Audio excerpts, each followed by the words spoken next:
तो hello friends, welcome back to our YouTube channel ITI step forward. तो friend, पिछली video में हमने जो हमारे माइक्रोमीटर थे और माइक्रोमीटर के सभी टाइप्स को पूरी तरीके से डिस्कस कर लिया था। तो ये हमारी वीडियो का पार्ट नंबर 3 है। तो आज की इस वीडियो में हम जानेंगे कि वर्नियर कैलिपर क्या रहता है, वर्नियर कैलिपर का क्या क्या प्रिंसिपल रहता है। तो उसके बारे में हम पूरा डिस्कस करने वाले हैं। तो फ्रेंड, सबसे पहले आप ये डायग्राम देख लीजिए। आपको डायग्राम दिख रहा होगा, ये हमारा कौन सा टूल है, ये हमारा वर्नियर कैलिपर है। अब वर्नियर कैलिपर के कौन कौन से भाग रहते हैं, क्या क्या उसका प्रिंसिपल रहता है, कैसे वो वर्क करता है, तो इसके बारे में डिस्कस करेंगे। तो फ्रेंड्स, आपसे रिक्वेस्ट है, अगर आपको वीडियो पसंद आता है तो वीडियो को लाइक करें और चैनल को सब्सक्राइब करें। तो इसको आप अच्छे से देख लीजिए। इसका एक फ्रेंड्स मैंने डायग्राम भी बनाया है अपने नोट्स में। तो ये फ्रेंड्स, यहाँ पर ये थोड़ा इस तरफ थोड़ा टेढ़ा दिख रहा है, तो आप इस तरफ से देख सकते हैं। मैं आपको इसमें ही समझा दे रहा हूँ फ्रेंड्स। ये दोनों रहते हैं हमारे बाहरी, मतलब इन दोनों जॉब के द्वारा हम जॉब का बाहरी साइज मापते हैं। ये हमारे रहते हैं इनर निप्स, इनके द्वारा हम जॉब का अंदरूनी साइज मापते हैं। ये फ्रेंड्स हमारी रहती है डेप्थ बार, इसके द्वारा हम गहराई वगैरह चेक करते हैं। और फ्रेंड्स, उसके अलावा ये रहता है हमारा मेन स्केल। और ये इस तरफ ये यहाँ पर ये दिख रहा है, ये रहता है हमारा वर्नियर स्केल। एक बार और आप इसमें और देख लीजिए। ये दोनों हमारे क्या है, मूवेल जा है। ये वाला हमारा मूवेल जा है। और ये वाला जो इस तरफ दिख रहा है, ये हमारा फिक्स्ड जा है। ये दोनों हमारे इनर मेजरिंग जा है। ये दोनों हमारे लॉकिंग स्क्रू हैं। ये हमारा वर्नियर स्केल बना है, ये हमारा फाइन एडजस्टिंग में स्क्रू लगा है। ये हमारा डेप्थ गेज या डेप्थ बार है। ये हमारा बीम या मैन स्केल है। तो आशा करता हूँ ये आपको समझ में आ गया होगा। अब चलते हैं इसकी थ्योरी पर। थ्योरी क्या बोल रहा है, थोड़ा जो और जूम कर लेते हैं इसको। बोल रहा है वर्नियर कैलिपर एक सूक्ष्म मापी यंत्र है। क्या है? सूक्ष्म मापी यंत्र है, जिसकी सहायता से किसी जॉब की बाहरी, भीतरी एवं व गहराई मीट्रिक प्रणाली में 0.02 mm तथा ब्रिटिश प्रणाली में 0.001 इंच तक एक साथ माप सकते हैं। मतलब फ्रेंड्स, मीट्रिक प्रणाली में 0.02 mm मतलब 1 mm का 50वां भाग, और ब्रिटिश प्रणाली में 0.001 इंच मतलब 1 इंच का 1000वां भाग माप सकते हैं। वर्नियर कैलिपर में मीट्रिक व ब्रिटिश दोनों प्रकार के स्केल बने होते हैं। जो वर्नियर कैलिपर रहता है उसमें क्या रहता है, मीट्रिक स्केल भी रहता है, वर्नियर स्केल भी रहता है। जब हमें किसी जॉब को इंच के 1000वें हिस्से 1/1000 इंच या 0.001 इंच या मिलीमीटर के 50 भाग 1/50 या 0.02 mm तक सूक्ष्म माप लेने की आवश्यकता मापने की आवश्यकता पड़ती है, तो वर्नियर कैलिपर का प्रयोग किया जाता है। मतलब 1 mm का जब 50वां भाग मापना होता है तो वर्नियर कैलिपर का प्रयोग करते हैं। वर्नियर कैलिपर का आविष्कार फ्रांस के पेरी वर्नियर नामक व्यक्ति ने सन 1630 में किया था। जो वर्नियर कैलिपर है उसका आविष्कार किसने किया था? पेरी वर्नियर ने। और कब किया था? 1630 में। मटेरियल की बात कर लेते हैं। वर्नियर कैलिपर प्राय निकल क्रोमियम स्टील के बनाए जाते हैं। किसके बनाए जाते हैं? निकल क्रोमियम स्टील के। सिद्धांत की बात कर लेते हैं, किस सिद्धांत पर हमारा वर्नियर कैलिपर कार्य करता है, तो उसके सिद्धांत को भी देख लेते हैं। क्या बोल रहा है? वर्नियर कैलिपर दो अनुरूप स्केलों के अल्पतमांक के अंतर के आधार पर बनाया गया है। इसमें एक मेन स्केल और दूसरा वर्नियर स्केल होता है। मेन स्केल के एक खाने और वर्नियर स्केल के एक खाने का मान का अंतर लेकर अल्पतमांक निकाला जाता है। तो फ्रेंड, जो हमारा वर्नियर कैलिपर रहता है वो क्या रहता है, दो दो स्केलों पर काम करता है। एक हमारा रहता है मेन स्केल, एक हमारा रहता है वर्नियर स्केल। इन दोनों का जो एक खाने का मान निकालकर जो अंतर प्राप्त होता है वही हमारा क्या कहलाता है? वर्नियर स्केल का सिद्धांत कहलाता है। अब फ्रेंड्स, दो स्केलों कैसे, जैसे फ्रेंड डायग्राम में एक ये स्केल दिख रहा होगा आपको।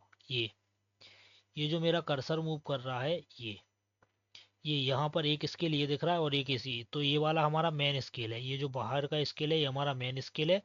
और ये जो स्केल दिखा रहा है ये हमारा वर्नियर स्केल है। तो मेन स्केल और वर्नियर स्केल, इन दोनों की माप की क्या रहता है, यही इसका सिद्धांत रहता है। अब वर्नियर कैलिपर के भाग देख लेते हैं। पहला आ जाता है बीम या मेन स्केल। क्या बोल रहा है? यह एक चौड़ी धातु की पट्टी होती है जिस पर मुख्य स्केल बनी होती है। इस पर क्या रहती है? मेन स्केल बनी होती है। और इस पर और इंच के निशान बने होते हैं। किस किस के? और इंच के निशान बने होते हैं। बीम पर मूवेल या स्लाइड करता है। जो हमारा बीम रहता है उस पर क्या रहता है? मूवेल या स्लाइड करता है। इस पर बर्नियर हेड तथा फाइन एडजस्टिंग हेड बने होते हैं, जिन्हें कहीं पर भी बीम पर स्थिर कर सकते हैं। इसमें क्या रहता है? बर्नियर हेड व बीम हेड बने होते हैं, जिससे इन्हें कहीं पर भी स्थिर कर सकते हैं। दूसरा आ जाता है फिक्स्ड जा। अब फिक्स्ड जा क्या रहता है फ्रेंड्स? अभी हमने वर्नियर कैलिपर का डायग्राम देखा, ये हमारा फिक्स्ड जा है।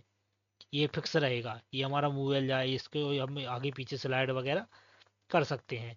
तो ये हमारा फिक्स्ड जा है। फिक्स्ड जा में क्या बोल रहा है, थ्योरी में देख लेते हैं।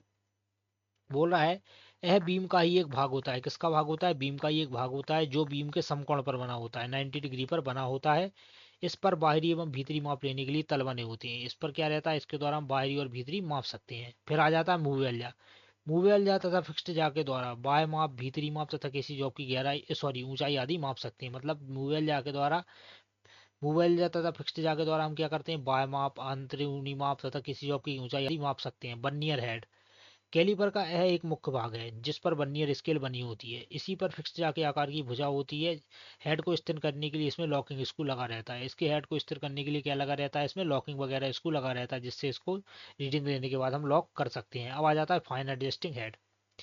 यह बर्नियर हेड के साथ एक स्क्रू तथा नल की हुई नट के द्वारा जुड़ा रहता है। इस स्क्रू या नट को फाइन एडजस्टिंग नट एवं स्क्रू भी कहते हैं। इसका प्रयोग सूक्ष्म एडजस्टिंग के लिए किया जाता है। सूक्ष्म एडजस्टिंग के लिए हम किसका यूज करते हैं, फाइन एडजस्टिंग हेड का यूज करते हैं। अब आ जाता है डेप्थ बार या डेप्थ गेज। आधुनिक युग में बर्नियर कैलिपर को अधिक उपयोगी बनाने के लिए एक बारीक पत्ती बर्नियर हेड के साथ पीछे की ओर बनी होती है तथा मेन स्केल में बनी झिर्री में स्लाइड करती है। जब मेन स्केल तथा बर्नियर कैलिपर की शून्य रेखाएं आपस में मिली होती हैं तो डेप्थ गेज की टिप मेन स्केल की सतह के सिरे के बराबर रहती है, सिरे की सतह के बराबर रहती है। इसका प्रयोग किसी छिद्र या झिर्री की गहराई आदि मापने के लिए किया जाता है। डेप्थ गेज या इसे डेप्थ गेज या डेप्थ बार भी कहते हैं। अब फ्रेंड डेप्थ गेज और आप एक बार देख लीजिए एक नज़र, ये हमारी डेप्थ गेज है। जब हम इसको ऊपर नीचे करते हैं, जब हम इसको खींच कर यहाँ ले आएंगे तो ये क्या रह जाएगा, और गहरा हो जाएगा, मतलब और बाहर निकल जाएगा। जब इन दोनों एक दूसरे से मिले रहेंगे तो जो इसकी टिप है वो क्या रहेगी, इसकी सिरे की सतह के बराबर रहेगी, मतलब इसके बराबर रहेगी। तो यही बोल रहा है। अब फ्रेंड्स हमने सभी जा जो डिस्कस कर लिया, अभी हमारा रह गया इनर जा, तो इसको भी हम पढ़ेंगे। डेप्थ बार के बाद आ जाता है फ्रेंड्स हमारा भीतरी माप लेने वाले जा। कुछ बर्नियर कैलिपर की बाएं जा की विपरीत दिशा में जा बने होते हैं। इस पर सतह कम करने के लिए इनकी धार कैसी बना दी जाती है, चाकू जैसी बना दी जाती है। इन जा का प्रयोग झिर्री की चौड़ाई या भीतरी व्यास मापने के लिए किया जाता है। इन जा का प्रयोग कहाँ करते हैं, झिर्री की चौड़ाई या भीतरी व्यास मापने के लिए करते हैं। अब आ जाता है अल्पतमांक। बर्नियर कैलिपर द्वारा जो न्यूनतम माप ली जा सकती है उसे बर्नियर कैलिपर का अल्पतमांक कहते हैं। मतलब बर्नियर कैलिपर के द्वारा जो हम कम से कम माप ले सकते हैं उसे अल्पतमांक कहते हैं। मीट्रिक पद्धति में 0.02 mm और ब्रिटिश पद्धति में 0.001 इंच होता है। आगे बढ़ते हैं मीट्रिक प्रणाली में बर्नियर कैलिपर का अल्पतमांक ज्ञात करने की विधि। मीट्रिक प्रणाली में बर्नियर कैलिपर का अल्पतमांक कैसे ज्ञात करेंगे, बोल रहा है मीट्रिक प्रणाली में बर्नियर स्केल दो प्रकार से अंकित होते हैं। मीट्रिक प्रणाली में जो बर्नियर स्केल रहते हैं वो दो प्रकार के होते हैं। पहला रहता है मेन स्केल पर 1-1 mm के निशान, मतलब जो हमारा मेन स्केल रहता है उस पर 1-1 mm के निशान बने होते हैं। और दूसरी विधि रहती है हमारी मेन स्केल पर तथा आधे mm के निशान अंकित होते हैं। तो पहली विधि देख लेते हैं अल्पतमांक निकालने की। क्या बोल रहा है, जिस बर्नियर कैलिपर के मेन स्केल पर 1 mm के निशान अंकित हो वहां मेन स्केल के 49 mm दूरी को, मतलब मेन स्केल के जो ऊपर वाला स्केल कौन सा है, हमारा मेन स्केल है, तो मेन स्केल की 49 mm दूरी को बर्नियर स्केल के 50 बराबर भागों में बांटा होता है। जो मेन स्केल के 49 भाग हैं ये बर्नियर स्केल के 50 भागों के बराबर है। ये बर्नियर स्केल, नीचे हमारा बर्नियर स्केल है, ये होगा इसके 50 भाग, और ऊपर ये हो गया हमारे मेन स्केल के 49 भाग। तो 49 भाग 50 भागों के बराबर होते हैं। आगे बढ़ते हैं। तो मेन स्केल का एक भाग कितना हो जाएगा, 1 mm। तो मेन स्केल के 49 भाग कितने हो गए हमारे, 49 mm। तो बर्नियर स्केल के 50 भाग बराबर मेन स्केल के 49 भाग के बराबर है। यही बोल रहा है ना कि बर्नियर स्केल के 50 भाग मेन स्केल के 49 भागों के बराबर है।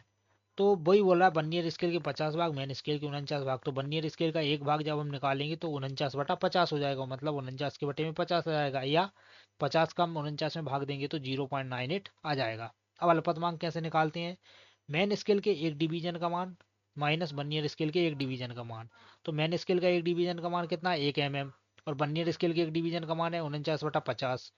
तो 50 को ऊपर गुणा हो जाएगा 50 माइनस 49/50, तो क्या हो जाएगा 1/50 या 0.02 mm हमारे अल्पतमांक रहेगी। या अल्पतमांक कैसे भी निकाल सकते हैं, एक में से हम 0.98 को घटा देंगे तब भी 0.02 आ जाएगा। अब दूसरी विधि क्या है, जिस बर्नियर कैलिपर के मेन स्केल पर आधा mm के निशान अंकित हों वहां बर्नियर स्केल पर मेन स्केल के 24 भाग अर्थात 12 mm की दूरी को 25 बराबर भागों में बांटा होता है। अब फ्रेंड मेन स्केल के अभी इसमें क्या रहता है, आधा भाग रहता है, तो 24 भाग को हम 12 भी बोल सकते हैं क्योंकि आधा रहता है तो दो से भाग कर सकते हैं। या आधे को हम ऐसा भी बोल सकते हैं, बर्नियर स्केल के 25 भाग कितने भाग के बराबर है, 24 भाग के। तो बर्नियर स्केल का एक भाग कितना है, एक भाग 24/2/25। तो 24/2 गुणा 1/25, तो 24 का एक में गुणा होगा 24, 25 दूनी 50। तो अल्पतमांक कैसे निकालेंगे, मेन स्केल के एक डिवीजन का मान, वर्नियर स्केल के एक डिवीजन का मान 1/2 माइनस 24/50, तो ये भी आ जाएगा 0.02 अल्पतमांक। अब आ जाता है मीट्रिक वर्नियर कैलिपर पढ़ने की विधि, मतलब वर्नियर कैलिपर को कैसे पढ़ते हैं। तो क्या हो रहा है, रीडिंग लेते समय सबसे पहले ये देखें कि वर्नियर स्केल की शून्य रेखा मेन स्केल के कितने भागों को पार कर गई है। मतलब रीडिंग लेते समय सबसे पहले हमें ये ध्यान रखना है कि जो हमारी वर्नियर कैलिपर की मेन स्केल है वो कितने रेखा को पार कर गई है। फिर वर्नियर स्केल का जो निशान मेन स्केल से मिल रहा है, जो हमारा वर्नियर स्केल है उसका जो निशान मेन स्केल से मिल रहा है उसमें 0.02 से गुणा करके पहली वाली रीडिंग में जोड़ देते हैं। तो मेन स्केल का एक भाग हो जाएगा 1 mm, मेन स्केल के सब डिवीजन हो जाएगा 0.5 mm, वर्नियर एक वर्नियर भाग का मान हो जाएगा 0.02 mm। तो क्या बोल रहा है, हम एग्जांपल देख लेते हैं। वर्नियर कैलिपर की जीरो रेखा मेन स्केल के 32 शून्य भागों को पार कर गई है, तो 32 शून्य भागों को पार कर गई है, 32 तो हमारा ये हो गया। और वर्नियर की 16वीं रेखा मेन स्केल से मिल रही है, कौन सी रेखा मिल रही है, 16वीं रेखा। तो मेन स्केल के 32 भाग तो 32 mm हो गया। इसमें फ्रेंड्स सब डिवीजन नहीं है तो जीरो जीरो हो जाएगा। कौन सी रेखा मिल रही है, 16वीं रेखा, तो 16 गुणा 0.02 हो जाएगा, तो 16 दूनी 32, तो 32.32 हमारी रीडिंग निकल आएगी। अब आ जाता है फ्रेंड्स मैग्नीफाइंग गिलास। मैग्नीफाइंग गिलास क्या रहता है हमारा, बोल रहा है वर्नियर कैलिपर से रीडिंग लेते समय मैग्नीफाइंग ग्लास की आवश्यकता पड़ती है, क्योंकि साधारण आंख से वर्नियर डिवीजन मिलाते समय कुछ कठिनाई होती है। मैग्नीफाइंग ग्लास एक प्रकार का शीशा होता है जिसको एक फ्रेम में फिट कर दिया जाता है और पकड़ने के लिए इसके साथ हैंडल भी लगा होता है। मैग्नीफाइंग ग्लास के द्वारा वर्नियर कैलिपर के डिवीजन बड़े दिखाई देते हैं जिससे रीडिंग लेने में आसानी रहती है। तो ये हमारा मैग्नीफाइंग ग्लास का डायग्राम बना है। फ्रेंड्स मैग्नीफाइंग ग्लास कुछ नहीं रहता है, जो हमारी जब हम वर्नियर कैलिपर से रीडिंग पढ़ते हैं तो रीडिंग पढ़ते समय हम मैग्नीफाइंग ग्लास से देखते हैं, तो इससे क्या रहता है, हमें जो अक्षर रहते हैं या जो हमारे अंक रहते हैं वो बड़े बड़े दिखाई देती हैं, उसके लिए मैग्नीफाइंग ग्लास का यूज करते हैं। तो फ्रेंड्स ये था हमारा वर्नियर कैलिपर। वर्नियर कैलिपर को हमने पढ़ लिया है। अब दूसरा आ जाता है हमारा डायल कैलिपर। अब डायल कैलिपर क्या होता है, फ्रेंड्स सबसे पहले तो आप डायल कैलिपर का डायग्राम देख लीजिए। ये हमारा डायल कैलिपर है, ये भी वर्नियर कैलिपर जैसा है। ये जो डायल कैलिपर आपको दिख रहा है ये भी हमारे वर्नियर कैलिपर जैसा है, बस यहाँ पर ये क्या लगी है, डायल लगी है, तो इसीलिए इसका नाम क्या पड़ गया, डायल कैलिपर। बाकी इसके पार्ट्स व कार्य करने का सिद्धांत सब सेम टू सेम है, बस यहाँ पर क्या लगी है, डायल लगी है, तो इस पर रीडिंग डायल की सहायता से मापते हैं। तो पढ़ते हैं इसकी थ्योरी को, क्या बोल रहा है। वर्नियर कैलिपर द्वारा साइज मापते समय साधारणतः भूल हो सकती है। इस त्रुटि को दूर करने के लिए आजकल ट्रायल कैलिपर प्रयोग में लाए जाते हैं। फ्रेंड वर्नियर कैलिपर के जो डिवीजन रहते हैं वो क्या रहते हैं, बहुत छोटे छोटे रहते हैं, तो उससे क्या रहता है, हमें उसके डिवीजन सही तरीके से दिखाई नहीं देते हैं। तो इस कमी को दूर करने के लिए क्या बनाया गया है, डायल कैलिपर। अब डायल कैलिपर में क्या बोल रहा है, इसके द्वारा भीतरी बाहरी गहराई आदि माप सकते हैं। इसमें वर्नियर स्केल के स्थान पर डायल गेज लगी होती है। वर्नियर स्केल के स्थान पर क्या लगा देते हैं, इसमें डायल गेज लगा देते हैं। इस डायल से रीडिंग को प्रत्यक्ष पढ़ा जा सकता है, जो डायल रहता है इससे हम रीडिंग को क्या डायरेक्ट पढ़ सकते हैं। इसकी बनावट साधारण वर्नियर कैलिपर जैसी होती है। डायल कैलिपर रैक और पिनियन के सिद्धांत पर कार्य करता है, ये आपको याद रखना है। जो डायल कैलिपर रहता है किसके सिद्धांत पर कार्य करता है, रैक और पिनियन के सिद्धांत पर कार्य करता है। इसके बीम पर लंबाई में एक रैक लगा होता है जिसके साथ डायल का पिनियन मेज जोड़ दिया जाता है। इस प्रकार मूवल जा को चलाया जाता है तो डायल पर लगी हुई सुई हलचल करती है और डायल पर रीडिंग को प्रदर्शित करती है। मूवेल जा को मूवमेंट थंब रोलर के द्वारा दिया जाता है। तो फ्रेंड्स ये जो हमारा डायल कैलिपर है इसमें क्या रहता है, एक थंब रोलर लगा रहता है। थंब रोलर को हम थोड़ा सा दबाते हैं तो ये आगे पीछे स्लाइड करता है। जब हम इसको आगे पीछे स्लाइड करते हैं तो जो ये जो सुई दिख रही है आपको, ये क्या रहता है, हमारी मूव करती है, तो इससे ही हम रीडिंग को पढ़ते हैं। यही इसमें बोल रहा है। नोट क्या बोला है, यदि डायल कैलिपर का प्रयोग करते समय कोई त्रुटि आ जाए तो डायल पर लगी बेजल को घुमाकर यह त्रुटि दूर की जा सकती है। अब फ्रेंड्स अगर इसमें कोई त्रुटि आ जाए तो इस पर ये जो बेजल लगी है, बेजल को घुमाकर हम इस त्रुटि को दूर कर सकते हैं। जैसे मान लीजिए इसमें 20 mm की एरर आ गई, ये सुई यहाँ पर है जब हम इन दोनों को मिला देंगे, दोनों जा को जब हम मिला देंगे तो इसकी सुई क्या रहता है, अगर 20 mm पे आ गई तो हम इसको डायरेक्ट जीरो पे कर लेंगे, तो इससे हम इसकी जीरो डिवीजन सेट कर सकते हैं, किससे, बेजल के द्वारा। अब आगे पढ़ते हैं, क्या बोला, डायल कैलिपर के डायल को 100 भागों में बांटा होता है। कितने भागों में बांटा होता है, 100 भागों में। इसके केंद्र पर लगी हुई सुई 1 mm चलने पर 100 डिवीजन घूमती है। मतलब अगर इसकी सुई 1 mm चलेगी तो वो कितने डिवीजन घूम गई, 100 डिवीजन घूम गई। अतः इस डायल कैलिपर का अल्पतमांक 0.01 में होता है। मेन स्केल तथा डायल के पाठ्यांक का योग करने पर अंतिम पाठ्यांक प्राप्त हो जाता है। डायल कैलिपर के द्वारा 0.05 mm, 0.02 mm और 0.01 mm तक की सत्ता में माप लिया जा सकता है। मतलब फ्रेंड्स कार्य के अनुसार, अगर हमें 0.02 mm तक रीडिंग लेना है तो 0.02 mm वाला लेंगे, अगर 0.01 mm तक लेना है तो 0.01 mm वाला लेंगे। अब मीट्रिक पद्धति में रीडिंग कैसे लेते हैं? तो रीडिंग लेने का तरीका फ्रेंड्स इसका बहुत आसान है। क्या बोल रहा है, यदि डायल पर 0.01 mm की ग्रेजुएशन और 91.85 में रीडिंग लेनी है तो निम्नलिखित प्रकार से रीडिंग लेंगे। तो फ्रेंड मेन स्केल कितने हो जाएंगे, 91 हो जाएंगे हमारे। 85 की बात कर रहा है तो 85 का गुणा 0.01 में कर देंगे तो 0.85 आ जाएगा, डायरेक्ट हमारा 91.85 हो जाएगा। नोट क्या बोल रहा है, डायल कैलिपर के पिनियन गियर में कुल दांतों की संख्या 10 होती है। जो डायल कैलिपर रहता है उसके जो पिनियन गियर रहता है उसमें कुल कितने दांते रहते हैं, 10 रहते हैं। डायल वर्नियर कैलिपर के रैक और पिनियन पर 0.5 mm पिच के दांते कटे होते हैं। तो फ्रेंड्स ये दोनों पॉइंट भी आपको याद रखना है, ये भी हमारे एग्जाम में पूछ लेते हैं। अब आ जाता है गियर टूथ वर्नियर कैलिपर। अब गियर टूथ वर्नियर कैलिपर क्या रहता है इसको भी हम पढ़ेंगे। ये आपको दिख रहा होगा इसका पूरा डायग्राम, ये हमारा कौन सा है, गियर टूथ वर्नियर कैलिपर है। अब इसकी थ्योरी को देख लेते हैं, क्या बोल रहा है, गियर के दांतों, एक मिनट फ्रेंड्स इसको थोड़ा हम जूम कर लेते हैं। क्या बोल रहा है, गियर के दांतों की मापों को सूक्ष्मता से चेक करने के लिए जिस उपकरण का प्रयोग करते हैं उसे गियर टूथ कैलिपर कहते हैं। गियर टूथ कैलिपर के द्वारा सूक्ष्मता से माप ली जा सकती है। जो गियर टूथ कैलिपर रहता है उसके द्वारा हम बहुत ही सूक्ष्मता से माप ले सकते हैं। इसका कार्य करने का सिद्धांत और ग्रेजुएशन वर्नियर कैलिपर की तरह ही होती है। इसमें दो स्केल होते हैं, एक वर्टिकल स्केल, दूसरा हॉरिजेंटल स्केल। इसमें वर्टिकल स्केल को अडेंडम के बराबर सेट किया जाता है और हॉरिजेंटल स्केल को डिडेंडम के बराबर सेट किया जाता है। दांतों की मोटाई आदि कार्डल थिकनेस माप सकते हैं किसके द्वारा, गियर टूथ कैलिपर के द्वारा। गियर टूथ कैलिपर का प्रयोग अडेंडम और कॉर्डल थिकनेस अर्थात पिच सर्कल पर दांत की मोटाई को 0.02 mm की सूक्ष्मता में मापने व चेक करने के लिए किसका यूज करते हैं, हम गियर टूथ कैलिपर का यूज करते हैं। तो फ्रेंड्स गियर टूथ कैलिपर कुछ नहीं है, इसके द्वारा हम गियर के दांतों की मोटाई, कॉर्डल थिकनेस आदि वगैरह माप सकते हैं। इसमें कुछ इतना वो नहीं है, तो आप इसको इतना याद रखेंगे कि गियर टूथ कैलिपर के द्वारा हम गियर की दांतों की सूक्ष्मता से माप सकते हैं। अब आ जाता है friend vernier height gauge. Vernier height gauge आपने नाम सुना होगा, कई बार ये थ्योरी में आया है कि सरफेस प्लेट पर वर्नियर हाइट गेज का कैसे कैसे यूज करते हैं। तो आज हम पढ़ेंगे वर्नियर के हाइट गेज कैसे कैसे यूज होता है। तो बोल रहा है वर्नियर हाइट गेज एक मार्किंग एवं ऊंचाई मापी यंत्र है। क्या है, मार्किंग और ऊंचाई मापी यंत्र, मतलब मार्किंग भी करता है ऊंचाई भी मापता है।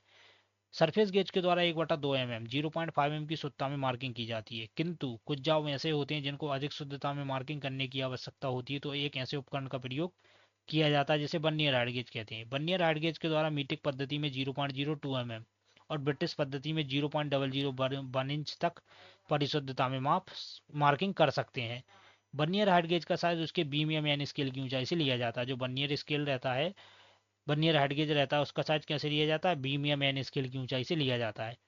प्राय 300 mm साइज वाला वर्नियर हाइट गेज अधिकतर प्रयोग में लाया जाता है। जो 300 mm हाइट रहती है वही वाला वर्नियर हाइट गेज अधिकतर प्रयोग में लाया जाता है। सिद्धांत की बात कर लेते हैं, तो वर्नियर हाइट गेज दो अनुरूप स्केलों के अल्पतमांक के अंतर के आधार पर बनाया जाता है, जिसमें एक मैन स्केल और दूसरा वर्नियर स्केल होता है। इसका जो सिद्धांत है वो हमारे वर्नियर कैलिपर जैसा है। वर्नियर हाइट गेज का बेस कास्ट स्टील या एल्यूमिनियम इत्यादि से बनाए जाते हैं, इन्हें सॉलिड बेस हाइट गेज भी कहते हैं। वर्नियर हाइट गेज में दो प्रकार के स्क्राइबर लगे रहते हैं। पहला रहता है हमारा स्ट्रेट स्क्राइबर। स्ट्रेट स्क्राइबर को प्रयोग करने पर इसका माप जीरो सेटिंग पर 30 mm खुला होता है, इसलिए स्ट्रेट स्क्राइबर वाले हाइट गेज से माप लेते समय 30 mm साइज को जोड़ना पड़ता है। इसके लिए जीरो सेटिंग ब्लॉक की आवश्यकता होती है जो 30 mm साइज का होता है। तो फ्रेंड्स पहला रहता है हमारा स्ट्रेट स्क्राइबर। जो वर्नियर हाइट गेज रहता है उसमें स्क्राइबर लगा रहता है, तो पहला रहता है स्ट्रेट।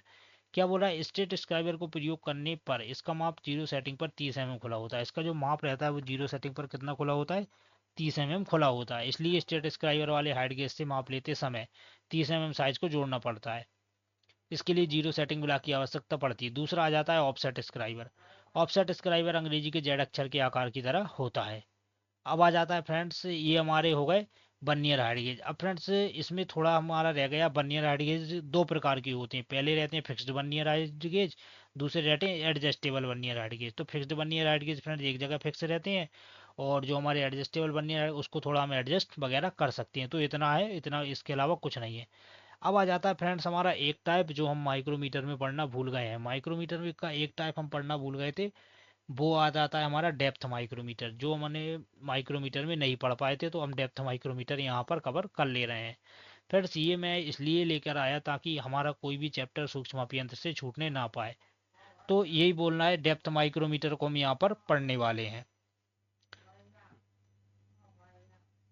तो क्या बोल रहा है, किसी ब्लाइंड होल, स्लॉट, स्टेप आदि की गहराई मापने और चेक करने के लिए डेप्थ माइक्रोमीटर का प्रयोग किया जाता है। कोई ब्लाइंड होल है, स्लॉट है, स्टेप आदि की गहराई मापने के लिए किसका यूज किया जाता है? डेप्थ माइक्रोमीटर का। इसको डेप्थ गेज माइक्रोमीटर भी कहते हैं। डेप्थ माइक्रोमीटर के द्वारा मीट्रिक पद्धति में 0.01 mm तथा ब्रिटिश पद्धति में 0.001 इंच तक की सूक्ष्मता में रीडिंग ली जा सकती है। इसमें आउटसाइड माइक्रोमीटर के फ्रेम को छोड़कर बाकी सारे भाग वैसे ही होते हैं। मतलब इसमें जो आउटसाइड माइक्रोमीटर का फ्रेम रहता है, इसमें क्या रहता है? फ्रेम नहीं रहता है, बाकी सब भाग वही के वही रहते हैं। ग्रेजुएशन की बात कर लेते हैं। मीट्रिक पद्धति में डेप्थ माइक्रोमीटर की स्लीव और थिम्बल पर आउटसाइड माइक्रोमीटर की तरह ही ग्रेजुएशन होती है। जो इसकी ग्रेजुएशन रहती है आउटसाइड माइक्रोमीटर की तरह ही रहती है। इसकी जो ग्रेजुएशन रहती है वो आउटसाइड माइक्रोमीटर की अपेक्षा विपरीत दिशा में शुरू होती है। जीरो सबसे ऊपर रहता है। इसकी जो रीडिंग है फ्रेंड्स, इसकी क्या रहता है, जो इसकी ग्रेजुएशन रहती है वो उसकी ग्रेजुएशन से थोड़ा विपरीत रहती है। इसमें क्या रहता है? जीरो सबसे ऊपर रहता है। इसकी स्लीप पर हेड की ओर से 25, 20, 15, 10, 5, 0 mm में ग्रेजुएशन लिखी होती है। और यह थिम्बल पर 0, 45, 35, 35, 25, 15, 10, 5 आदि निशान अंकित होते हैं। इसमें थिम्बल द्वारा जितने विभाग ढके होते हैं वही रीडिंग होती है। मतलब फ्रेंड्स, इसमें थिम्बल द्वारा जितने भाग ढके जाते हैं हमारे, वही हमारी रीडिंग को दर्शाता है। रेंज की बात कर लेते हैं। मीट्रिक पद्धति में डेप्थ माइक्रोमीटर की डेप्थ रात 25 mm की रेंज में पाई जाती है। साइज कैसे? डेप्थ माइक्रोमीटर सेट में पाए जाते हैं। कैसे पाए जाते हैं फ्रेंड्स? सेट में पाए जाते हैं। मीट्रिक डेप्थ माइक्रोमीटर प्राय 0 से 150 mm सेट वाला प्रयोग में लाया जाता है। इसमें 6 डेप्थ राडें होती हैं जिनका साइज 0 से 25, 25 से 50, 50 से 75, 75 से 100, 100 से 125, 125 से 150 mm तक होती है। अब मीट्रिक पद्धति में रीडिंग कैसे लेंगे? मीट्रिक डेप्थ माइक्रोमीटर प्राय 0 से 150 mm सेट वाला प्रयोग में लाया जाता है जिसमें 25 mm रेंज की 6 डेप्थ राडें आती हैं। तो फ्रेंड, अगर डेप्थ राड ज़्यादा पूछे कि डेप्थ राड का यूज किस में किया जाता है, तो वो हमारे डेप्थ माइक्रोमीटर में किया जाता है। यदि 0 से 25 एम के बीच में रीडिंग लेनी तो 0 से 25 एम रेंज वाला माइक्रोमीटर लेंगे। ये फ्रेंड्स मैं आपको माइक्रोमीटर में भी बता चुका हूँ। रीडिंग के लिए डेप्थ राड का चयन करना आवश्यक हो जाता है। एक मेन डिवीजन 1 mm, एक सब डिवीजन 0.5 mm, एक थिम्बल डिवीजन 0.01 mm।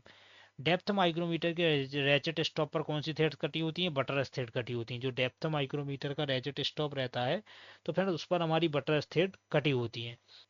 तो फ्रेंड्स, ये था हमारा micrometer, depth micrometer. Depth micrometer में अगर याद रखने लायक कुछ है तो आपको ये रखना है, इसमें हम डेप्थ राडों का यूज करते हैं और इसमें थिम्बल द्वारा जितने विभाग ढके जाते हैं वही इसकी रीडिंग होती है। और जो फ्रेंड डेप्थ माइक्रोमीटर हमारा रहता है, ये थोड़ा हमारा अलग माइक्रोमीटर है। मतलब इसमें फ्रेंड्स अलग मतलब इस तरह से है कि इसकी जो ग्रेजुएशन रहती है आउटसाइड माइक्रोमीटर की अपेक्षा विपरीत दिशा में शुरू होती है। ऐसा क्वेश्चन बनता है कि वो कौन सा माइक्रोमीटर है जिसकी ग्रेजुएशन आउटसाइड माइक्रोमीटर की अपेक्षा विपरीत दिशा में शुरू होती है, तो वो हमारा डेप्थ माइक्रोमीटर रहता है। तो फ्रेंड्स, आज की वीडियो में इतना ही। इसके बाद हम जो हमारे सूक्ष्मापी यंत्र है उसका पार्ट 4 भी लेकर आ रहे हैं, क्योंकि फ्रेंड्स मैं नहीं चाहता कि एक ही वीडियो में आपको पूरा डिस्कस कराऊं। तो फ्रेंड्स, अगली वीडियो जो होगी उसमें हम हमारा बर्नियर बेवल प्रोटेक्टर और जो भी हमारे सूक्ष्मापी यंत्र रह गए हैं उनको पढ़ेंगे। तो फ्रेंड्स, मिलते हैं अगली वीडियो में। अगर आपको वीडियो पसंद आता है तो वीडियो को लाइक करें और चैनल को सब्सक्राइब करें। तो फ्रेंड्स, मिलते हैं अगले पार्ट में, तब तक के लिए जय हिंद।